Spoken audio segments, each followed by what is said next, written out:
Welcome to Rough Drafts, How God Writes His Love in Our Stories, a podcast that explores the faith journeys of our friends and neighbors in Burns, Tennessee. Everyone has a story to tell, and in this podcast, we'll hear powerful and inspiring stories of how God works in the ordinary lives of people like you and me. Our stories are unfinished and perfectly imperfect.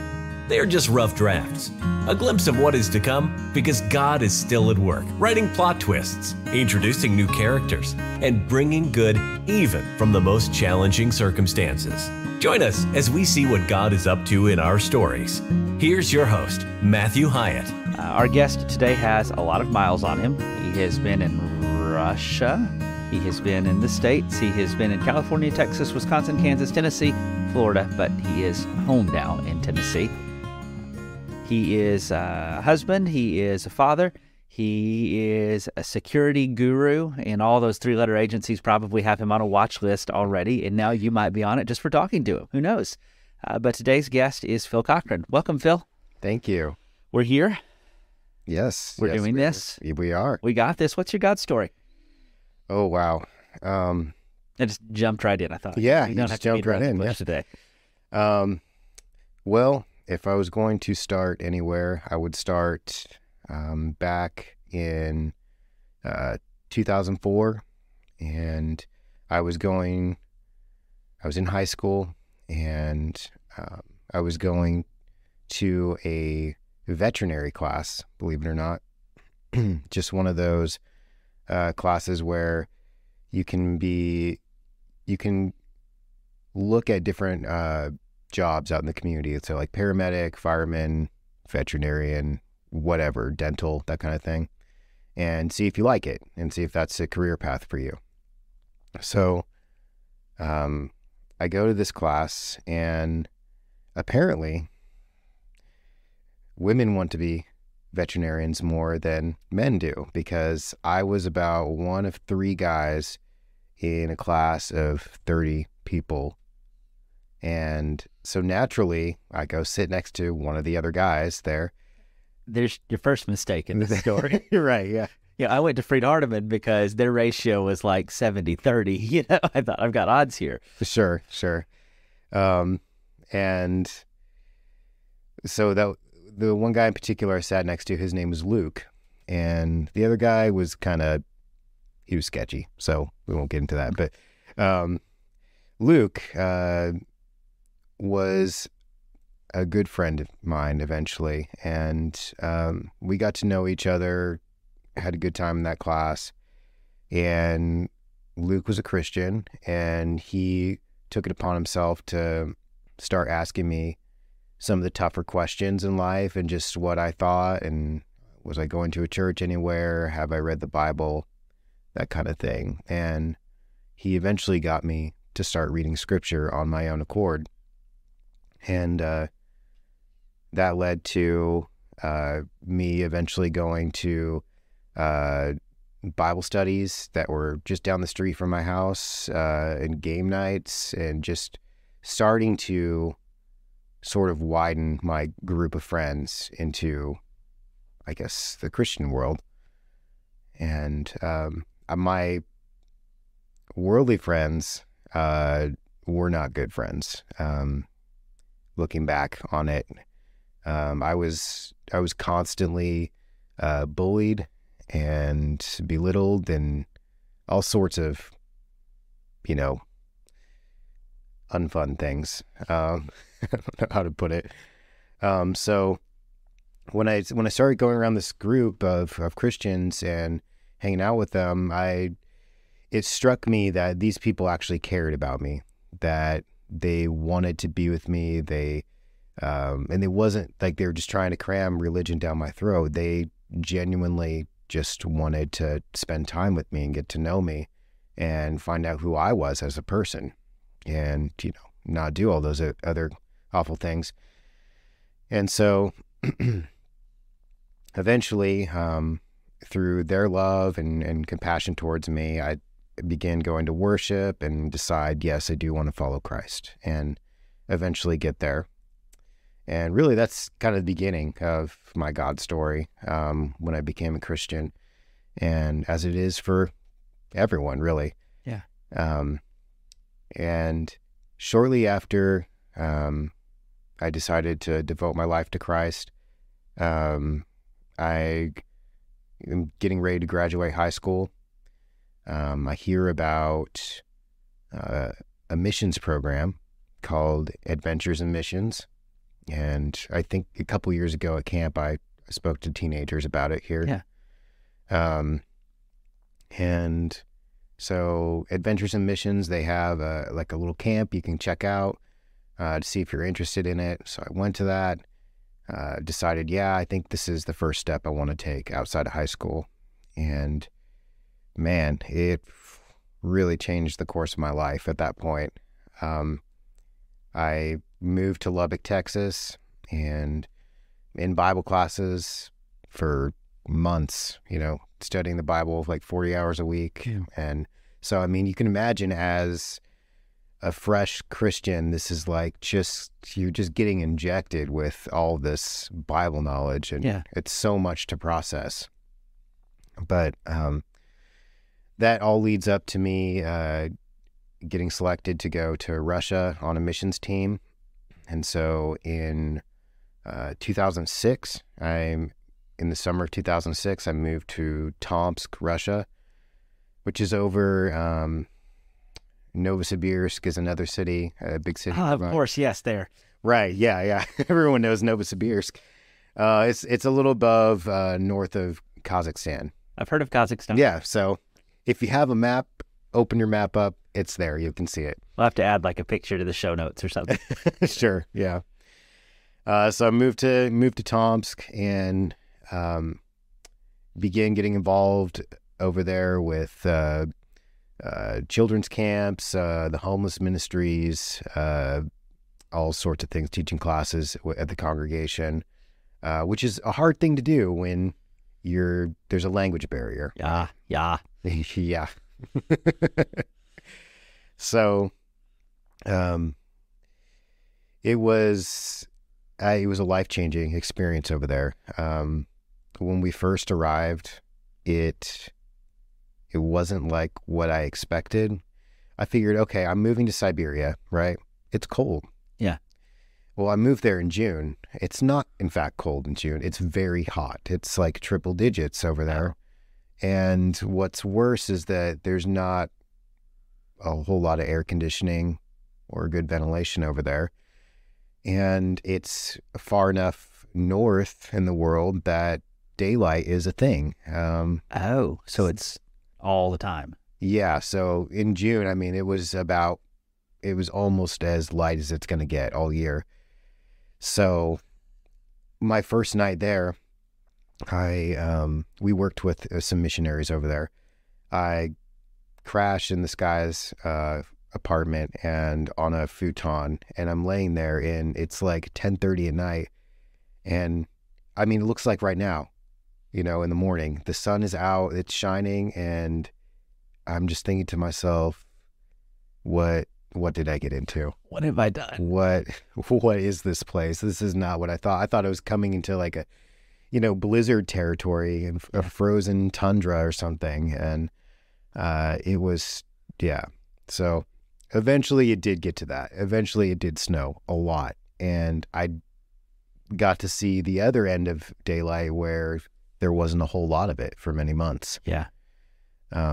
So after Russia, moved back to the States, and I decided to continue working with the Adventures in Missions program, but to go to Florida. There was a church down there in Cocoa Beach. Siberia, Florida. Holy moly. Siberia, Florida. Was a huge change. Yeah, it was big. And did college ministry stuff down there, got a job. And at that point in time, my parents were having some marital issues, and they were looking like they were going to go through a divorce. So I moved back to California and eventually met Amber there. She was there, and she was also a part of the the Adventures and Missions program, and she happened to just be working with my home congregation because her team was going to Brazil and their visas got denied. So they needed like a backup plan. And so she was there when I got back. And anyway, found out that she was a nerdy girl just like me. And except I'm not a nerdy girl. I don't know why I just said that. I was going to ask. I thought, here's the first for the Rough Drafts podcast. There are no secrets. There are no secrets, I swear. Yeah, I'm going to call someone real quick. You're right, yeah. So anyway, got to know Amber, got married, and had kids, and in the midst of all that, I guess I'll pause with moving forward a bit. In the midst of all that, Greer's podcast that he recorded, I can say this because it's been released already, but yeah. A lot of what Greer talked about with depression really struck me, as I know it struck a lot of people in this area. And that is something that is absolutely part of my walk at dealing with depression. Like I said, I got bullied in school, and when you get bullied constantly for years, in those years when your brain is doing a lot of the growing, a lot of the shaping, and it stays with you. Yeah. And it's not like I look back and like I'm saying like, oh, poor me or whatever, but it shapes the way you think as an adult down the road, and you develop these habits of negative thought, and that's a hard thing to break when it's been so reinforced for many years, right? Yeah, it kind of forms an identity for you. Like, I don't deserve to be happy, or people are all bad. Or... Yeah, exactly. So, get married, and we have Emmerich, our first child, and I'm going to school full time. I'm working full time. Got this new baby. Eventually Aurelia comes, and everything kind of just came to a head with me as far as my depression goes. And with everything going on in my life, it was easily the most stressful time of my life.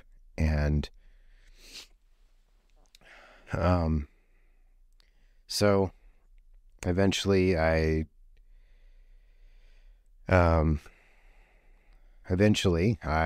found myself I was sitting on the bed and just dealing with my thoughts, and I had a loaded gun in my hand, and I was thinking of doing it, and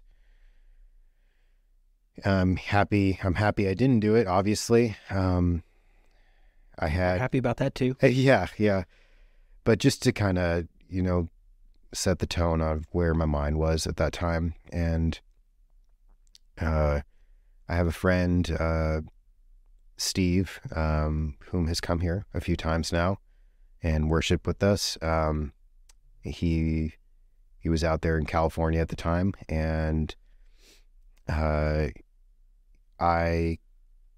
had lunch, confided in him what I was going through, and as you can imagine, like an outsider seeing me just lay all this stuff upon him, he just said, okay, there's so many red flags here, we need to get you to a doctor. Yeah. And so that kind of began my the first steps into working through my depression, and took all the weapons out of my house, all that kind of stuff. And yeah. So the journey of trying to find some help. I have a friend who's been going through this off and on. He's in another state. And, I don't know when this episode will come out, so these time references won't be right anymore. Mm-hmm. But he was in a really bad place the last couple of weeks. And he talked about he went to the doctor on Friday, and they said, there's nothing we can do for you. Good luck. We may have an opening next week. So he's sitting in his house by himself all weekend. Yikes. And, you know, it's nothing but the grace of God that he's still alive today, I think. Yeah. But, man, these systems are not designed for success. I agree. And I was ignorant to that when I first went to the doctor. It was just my general practitioner, right?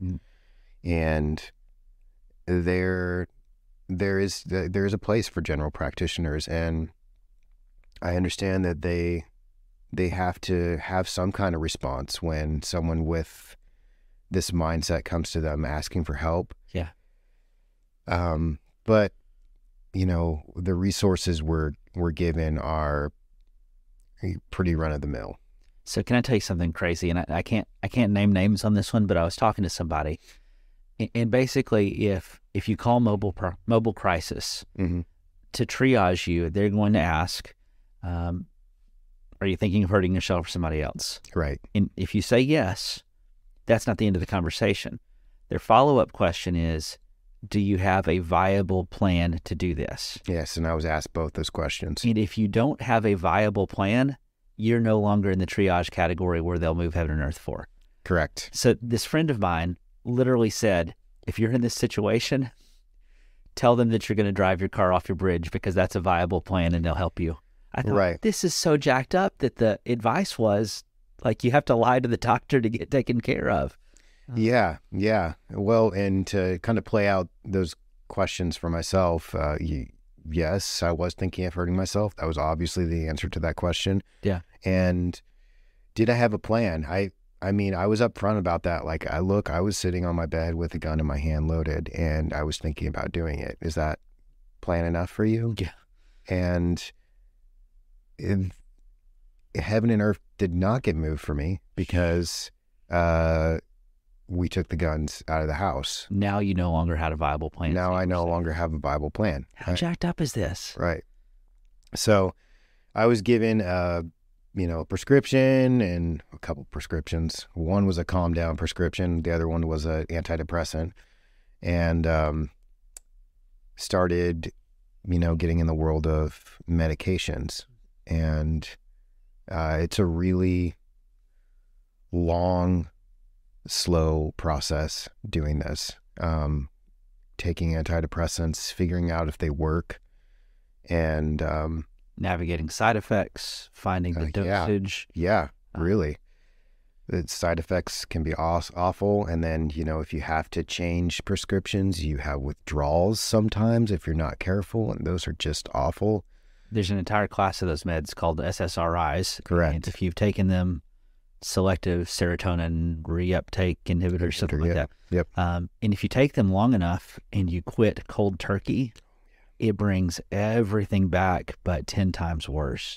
Oh, yeah, I know that. And I had, so during this, I had some job changes come about and insurance changes, as you can imagine, right? And I lived through one of those experiences. And I don't know if you've seen the movie The Last Samurai with Tom Cruise. He's basically having alcohol withdrawals and laying on the floor screaming sake. And he was pretty much like that, cold sweats. And now I know there's a term for him called brain zaps. It kind of feels like you're getting little electrical jolts in your brain that you have no control over. That sounds unpleasant. Yes. I kind of equate it to, it's almost similar to like a Tourette's twitch. Like, I can't help it. There's something going on inside me, and it's like this zappy twitch feeling. And so anyway, years go by, right? And I'm dealing with this. Meds aren't exactly working. Some are causing awful side effects, such as aggravating my migraines, which is a whole nother piece that I haven't talked about. I've had migraines all my life, and they've gotten really bad as an adult. When we were in Wisconsin specifically, they were awful. They were just terrible. And I do believe that was in part because of the antidepressants I was taking. And I eventually started figuring out food triggers as well. So, but And what's so hard about all this, like when your arm is broken, it's obvious. Here's a treatment. You know, we put this thing in a cast. Maybe we do surgery. right, You know, maybe you do some PT.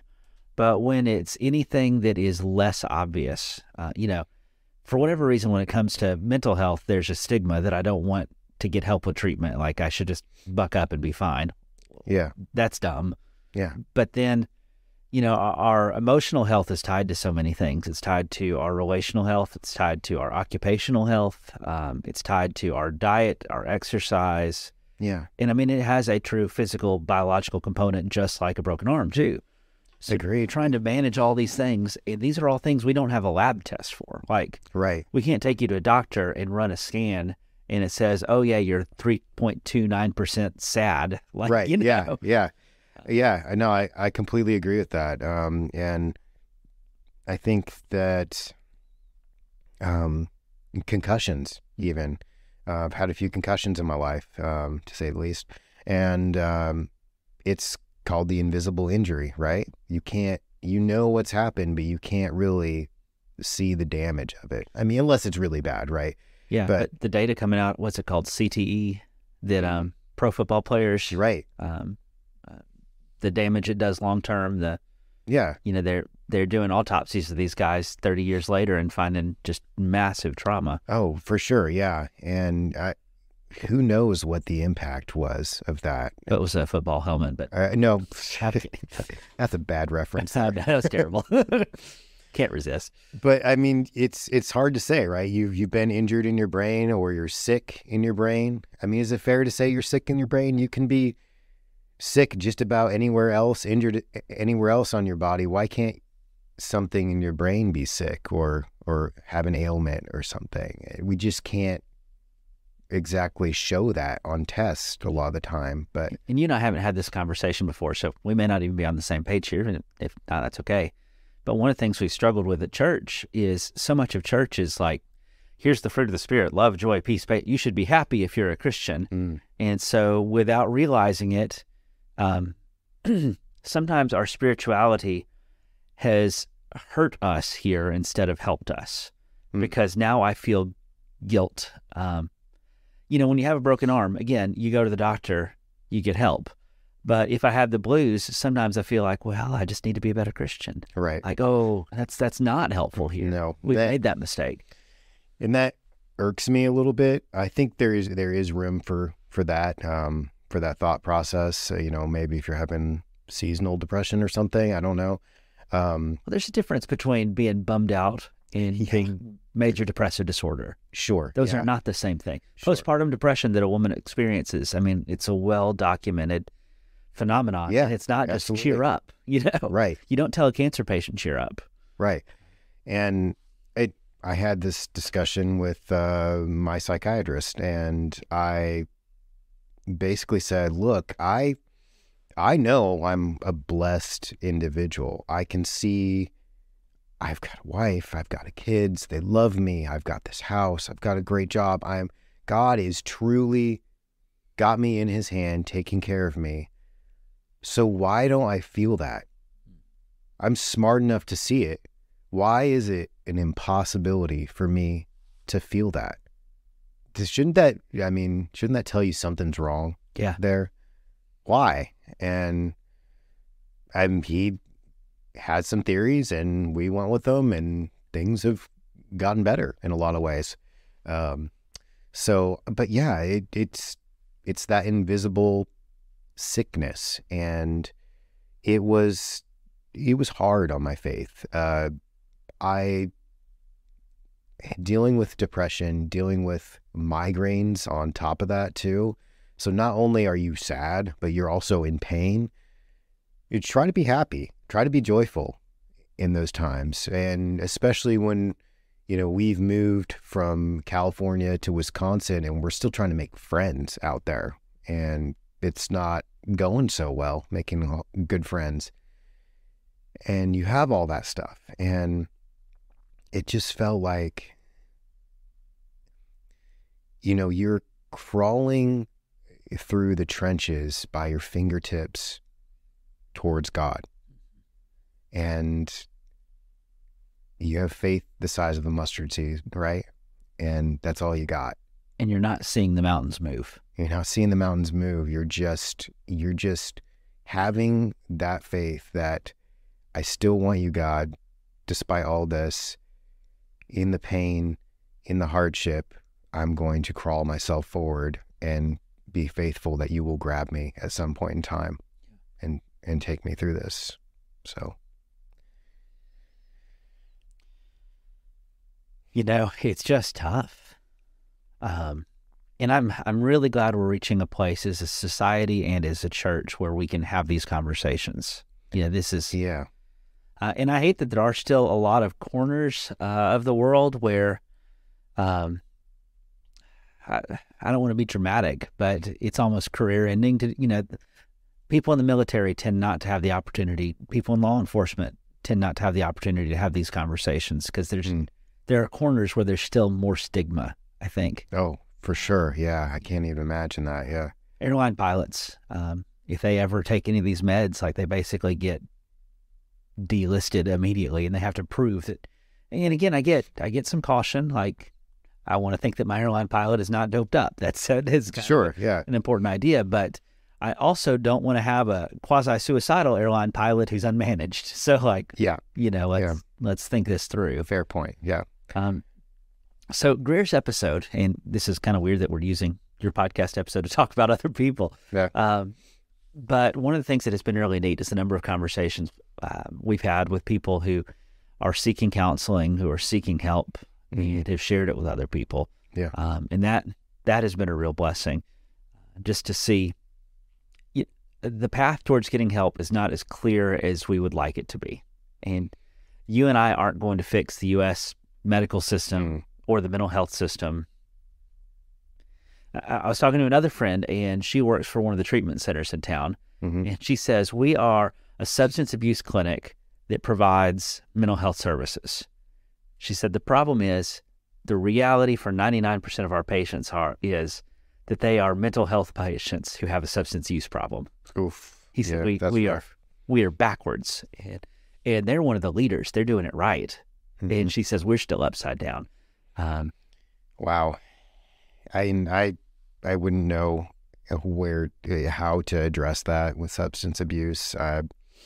As far as the average Joe, average depressed American goes, I could say that, it wasn't a bad idea to start with the general practitioner, right? Yeah. That's a stepping stone. And they throw some meds at you, see if they stick. If they don't stick, don't do what I did and not say anything for a long time. You need to speak up, because he's not going to get it right, or they're not going to get it right the first try, most likely. And that's part of what is so hard about this process, is that, these SSRI drugs that we talked about, they take a long time to build up to what they're going to be doing for your body. And so sometimes you have to wait a couple months before you even find out, is this going to change me? Am I going to feel happier? I'm going to feel less sad? Am I going to feel numb or empty? Like, what's it going to make me feel? And it just takes a long time to figure that out. And I would say, you might be better off in the hands of a specialist rather, like a psychiatrist. Yes. I tell people that all day long. Yeah. If you need to start at your GP, great, but don't stay there. Yeah, don't stay there. They don't know this stuff. Right. I mean, they'll hand you something, but they don't understand the dosage. If you have too little, you can have side effects that when you increase it, the side effects go away, which is like totally backwards. And that's no fault of the general practitioners. No, I mean, they have to do everything. They got to do everything. And this area of medicine, it's so specialized. There's so much depth to it that you need somebody who just solely works on this. Well, and the research is changing day by day, week by week. you know. The other thing I also tell people when I talk to them is don't just go to the doc and get meds. Make sure that you're getting some sort of counseling, talk therapy in there too, because 99% of the time there are lies that we believe or soundtracks we have in our brain that we repeat ourselves, flawed thinking processes. And if you don't deal with them, you're not dealing with half of the problem. Agreed. Yeah, agreed. So this question may be too much. Oh no. The day that you sat on the bed, what kept you from pulling the trigger? My kids. Yeah, just my kids easily. I wanted to be a part of their lives, and you mentioned these lies that we tell ourselves, right? It's so true. We get these intrusive thoughts that, say you're worth nothing. People be better off without you. This world would be better off without you. And there came a time in this struggle with depression where I realized that I shouldn't be trying to just push away those thoughts. I know that sounds wrong, but rather what I should be feeling is that I don't want to feel this way. Like, not that, let me try to clarify that. It's not all about just fighting against the thought of, I want to kill myself. I don't want to be here anymore. It's more of looking like as somebody else who is happy and just asking yourself, why can't I feel that way? I want to feel that way. I don't want to feel this way. And it's kind of changing your mindset about, it's less about just fighting those thoughts and more about turning the thought process into is, I don't want to feel this way anymore. Yeah. And that was huge for me. I know that sounds like a really simple thing to think of, but when you're in it and you're in the trenches and those thoughts are coming at you all day long, having that profound thought of, wait, none of this is true. I don't want to feel this way. I want to feel happy. So what do I do? Avoiding the negative thought, it's pursuing the positive one. Yeah. And I feel like that concept really applies to our walk with Jesus as well. Oh yeah. It's not avoiding the sin, it's following Christ. It's pursuing the good. Yeah, and that stuff will take care of itself by grace, or it will just leave your life because of who you're following. It's funny, I get in trouble sometimes because people say I don't preach enough against sin. But I just don't know a whole lot of stories of times when I or the people around me have stopped it because they had a sermon where they felt guilt. I mean, you do for a little while, but what produces real life change is the pursuit of Jesus, because in the pursuit of Jesus, you drop the baggage because you drop the baggage, and he takes it from you. Right. You're not focused on it anymore. And I find the times, I think back on when, I was struggling and I was fighting sin, and my focus was on that. It was on, I don't want to do this thing anymore. And then your mind is just full of that thought all day long. Like, you're thinking about the thing that you're trying not to do rather than what's most important. The grace that God gave us and your salvation, the things to be happy about. And instead you're training your mind to just think about sin all day long. I heard a teacher say one time, don't think about a purple elephant. Absolutely, whatever you do, stop thinking about a purple elephant. And what the conversation does is it makes you think about a purple elephant because you're thinking so hard about not thinking about. But if I want to get you to stop thinking about a purple elephant, I can ask you to start thinking about a green unicorn, and you just go in a different direction. Yeah. I get these preacher catalogs are so funny. Like, I get this one from Christian Book that's nothing but Bibles. It's like a 75-page catalog of every version of the Bible you can imagine. Oh, yeah. Here's the outdoorsman, teenage girls, camo American Bible, Right, yeah. Here's the giant print where there's 4 words a page, there's all of these. But I've started getting ads recently for some journals that have been interesting. There's some apps that do it too. And they're based on cognitive behavioral therapy. The idea that you can think about your thinking. That's good stuff, yeah. And basically it asks you to write down daily what thought distortions or what lies you've had. Right. I'm Yeah. catastrophizing. Okay, I did bad on this thing. The world's going to end. I'm going to get fired. Okay, that's not true. That's catastrophize. So you Right. write down what ways your thinking has been untrue or unhelpful, and then it prompts you to write down what the truth that you hear from Scripture is. Yeah. Regardless of whether or not I have any money, Mm. I'm loved in Christ. I'm rich. I'm blessed. Totally. And it's really cool how many neat tools there are that there weren't even a couple years ago. These are, I saw a Facebook ad for one the other day. Yeah. CBT, cognitive behavioral therapy. I went through that at some point in time, and I found it to be very helpful. And it that example I gave earlier of like, I don't want to think this way anymore, it very much falls in line with what CBT trains you to do, because you're almost asking yourself to, in the midst of having these thoughts, to step back and look at them and be like, okay, these are thoughts in my head. I'm going to recognize them, but that's all they are. Yeah.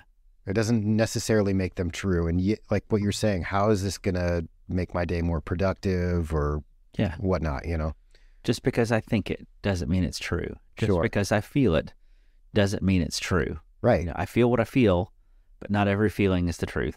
Right. My feeling about wasps is not true. I mean, if I get stung, I'm not going to die. It's going to hurt. I'm going to be angry, but it's not as big of a deal as my little heart thinks it is. Sure. Yeah.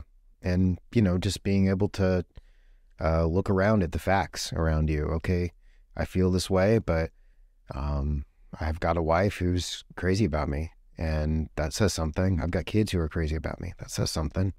So why does that make my thoughts untrue? Yeah, it does make them untrue. I'm still thinking them, but I've labeled them. Yes. I know this isn't true. I know this isn't true. I know this isn't true. Yeah. So what, through this process, what have you learned about God? Well, man, I think kind of going back on what I had said before, that, having faith the size of a mustard seed in the darkness and the trenches, in the war in your mind, that he can lift you up. He can pull you out of this. And all he's asking for is faith. And all he's asking for is you to try to do what Peter did and step out of the boat. Even when it's impossible to believe that he will catch you, he will make you walk on that water, that you hang in there. And that first step out of the boat's the hardest. It's really hard. It's really hard. But it's scary. I think sometimes Peter I think we're too mean to Peter. Oh, he looked at the waves. Well, he got out of the boat. Peter's awesome. Yeah. He really is. He got out of the boat. Who else did? No one did. Yeah. You don't see Bartholomew, right, swimming laps next to him. Yeah. So, just to, to in the middle of those intrusive thoughts, to push them aside and have that faith commitment that you're desperately hanging on to. Yeah. Yeah. So draw near to God, and he will draw near to you. Indeed. Somebody should write that down somewhere. Yeah. I guess, let me see.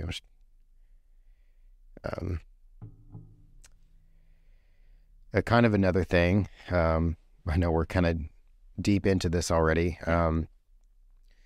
Another thing that kind of, I guess, poured salt in the wound, was that over these years, Amber and I were watching a lot of the people that we looked up to in the faith were leaving the faith for one reason or the other. And maybe they just didn't want to anymore. Maybe they decided they studied themselves out of believing. And that was hard. Yeah. 'Cause whether we say it or not, we all look up to somebody, right? We're all inspired by people in the church whom we have as like, oh, I want to be more like them. Like, look at their servant hearts, you know. And then to see these people like just turn their backs and walk away, it's tough. And we're still here through all of it. And that was just another added kind of kick in the teeth, beat down of the process. Yeah. And like, I don't feel strong enough to, you know, be the one that should be hanging around here still. Yeah. If one of us should have fallen away, it should have been me. Exactly. Yeah. Yeah. That's tough. But to bring it full circle, one of the reasons you're still here is you thought about your impact on your children. Yes. And I think that's a thing sometimes we should think about spiritually too. When we get ready to throw in the towel, I think we need to think about who we leave behind. Because I don't know a whole lot of people. I mean, I know it happens. I don't know a whole lot of people who are Christ followers who truly wake up in the morning and say, well, I don't believe in Jesus anymore. Usually what happens is I got tired, I got burnt out, I got hurt, I got disappointed, and I'm done with you people. Yeah. And like, I get that. I get how you get there. 3/4 of the complaints I hear in a week are usually, okay, I'll go ahead and just tell the truth. They're moronic, you know? Like, did I complain this week? Think about it very carefully, listeners. I might be talking about you. You know, and most of the complaints I make myself are moronic. So let's just bring that into full circle. But you know, it's easy to get frustrated with what other people do. And I was talking to somebody one time who wanted to quit because of some drama and church politics type stuff. And I said, if you quit, remember that leaves, and I named the people who are causing problems, that leaves them running the ship. Do you want to do that? You know? Yeah. That's hard. Yeah. That's really hard. I don't like it at all. No. You know?